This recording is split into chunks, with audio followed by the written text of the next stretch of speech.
a few months ago in October, I was on the phone with my insurance company. While I was there just doodling, I ended up drawing this picture of my truck and a camper attached to it.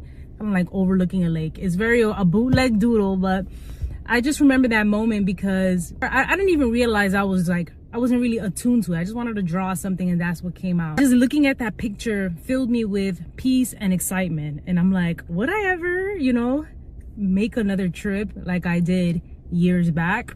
It's not my first time with a camper, but the camper that I had was a pop-up camper.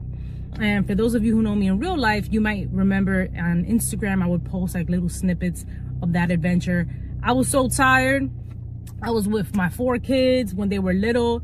And so I just remember all the Instagram posts. Bless everybody who was reading those posts and read between all the typos, because I was just so exhausted during that whole trip.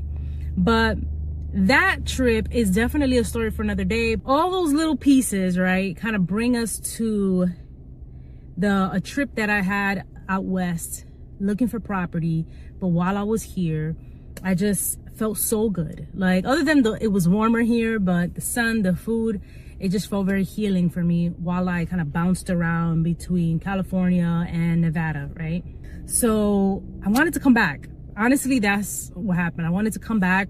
I was looking at school buses out here and just like transportation, because I know that transportation in California is very strict. So that appealed to me because I felt like I could learn from how they do things over here as I wanted to grow my business on the East Coast. All that backdrop right there, the expensive Airbnbs and rent prices in California and property, it made me wonder, like, if I ever come back here, I gotta bring my house with me. So January, I was back in New York because I was waiting for a property to close. And in that time, I went to Camping World, checked out the camper that I wanted, loved it. Took me a couple weeks to like really pull the trigger. But child, when I did, I closed on the property, picked up the camper, packed up and bounced. 4 weeks later, we're here. So that's a little bit of the pre-story, and now we can get into the day that I left.